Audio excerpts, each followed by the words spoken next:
और पे करने से कोई लेना देना नहीं होता। जब 11वीं क्लास के बच्चों को ये बात समझाते हैं उसको जल्दी से समझ में आती नहीं है, बहुत दिनों तक उसको ये कॉन्सेप्ट ऐसे ही रहता है, कोई फर्जी सा कॉन्सेप्ट है। जैसे आप लोगों को समझ आ जाएगा, आप लोगों ने अकाउंटिंग करी है, सुनना इस बात को। एक्रूअल कॉन्सेप्ट ये कहता है कि the expenses should be recorded as and when due, the income should be recorded as and when due. यानी जब ये चीजें ड्यू हो जाती है तब रिकॉर्ड कर लो, इनमें एक्चुअल में आपको पैसा मिल गया या आपने पैसा दिया ये इंपॉर्टेंट नहीं है। आप अपने एक्सपेंस तब रिकॉर्ड करो जब सामने वाले से काम करवा लिया, आप अपनी इनकम तब रिकॉर्ड कर दो जब आपने उसके लिए काम कर दिया। पैसे किस दिन आएंगे वो बात अलग है। चलो सोच के देखो, राम मेरी दुकान पे माल लेने आया, उधार में मैंने उसको माल बेचा, ठीक है, तो क्या मेरी इनकम हो गई? हाँ या ना? हाँ या ना? हो गई। वो पैसे नहीं देके गया अभी, लेकिन फिर भी मैं रिकॉर्ड करता हूं या नहीं करता? राम डेबिट टू सेल, और सेल क्या है हमारे लिए? इनकम। इनकम को उसी टाइम रिकॉर्ड कर लिया जैसे ही आपने उधार में बेचा, चाहे पैसा भी मिला है या नहीं मिला है ना? अच्छा, प्रीपेड रेंट, आपने अगले महीने के लिए रेंट दिया, इसकी एंट्री होगी prepaid rent debit to cash. तो क्या हमने इसको खर्चा मान लिया? प्रीपेड रेंट एक्सपेंस नहीं होता, असेट होता है। 11th के बेसिक कॉन्सेप्ट्स है ना? प्रीपेड रेंट क्या होता है? असेट होती है। हमने एक असेट खरीद ली बेटा, prepaid rent debit to cash, अगले साल रहने का हक खरीद लिया। समझ रहे हो? अभी खर्चा हुआ नहीं है, जब अगले साल रहूंगा तब होगा खर्चा। तो यानी कि बेटा एक्रूअल कॉन्सेप्ट क्या कहता है? ये कहता है सर पैसा आया या गया इस बात से इनकम या एक्सपेंस निर्धारित नहीं होती। एक्सपेंस निर्धारित इस बात से किया जाता है कि आपने काम करवा लिया या नहीं करवाया। मैंने आप लोगों से एडवांस में ट्यूशन फीस ले ली, ठीक है, इसने मुझे क्या कह रहा सर मैं पूरी ग्रेजुएशन आप पे पढ़ूंगा, आप बताओ कितना बिल बनता है? मैंने कहा 50,000 रुपए दे दे तू। तो कह रहा सर ग्रेजुएशन ही छोड़ो, मैं तो लाइफ में भी कभी अकाउंट्स में दिक्कत आई कहीं जॉब पे करते करते तो भी आपको फोन करूंगा, मेरे को नहीं पता, मेरे को तो आपसे हेल्प चाहिए होगी। मैंने कहा ठीक है, तो एक काम कर 1 लाख रुपए दे दे, तेरे को लाइफ टाइम मेंबरशिप दे दी AAA की, कभी भी फोन कर लियो तो तेरे को जो पूछना हो, ठीक है। उससे मैंने 1 लाख रुपए ले लिए, क्या ये 1 लाख मेरी इनकम हो गई?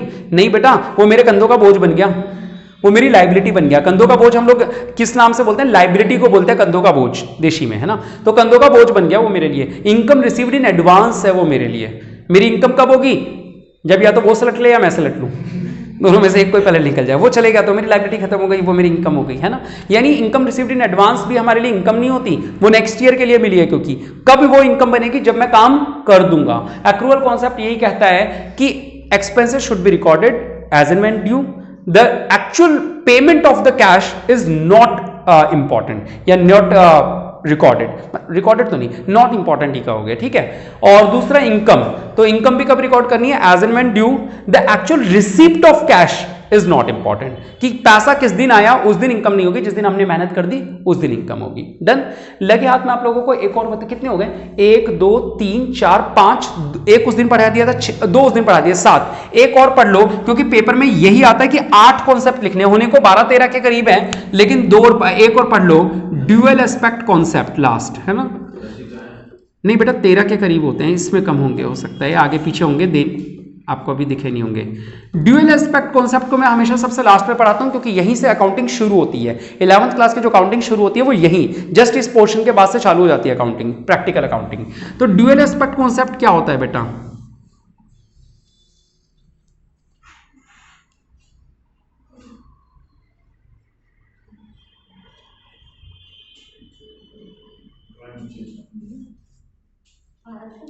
अरे वाह यार, मतलब आज तो मैं ना 7वें आसमान पे चढ़ जाऊंगा।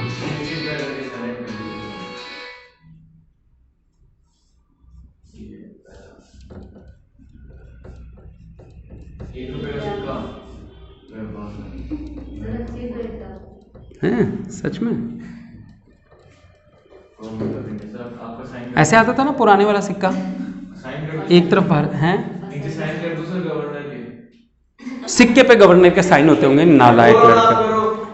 अपना चलाना सिक्का, अपना भी सिक्का चलेगा किसी दिन, ये खोटा भी चलेगा किसी दिन।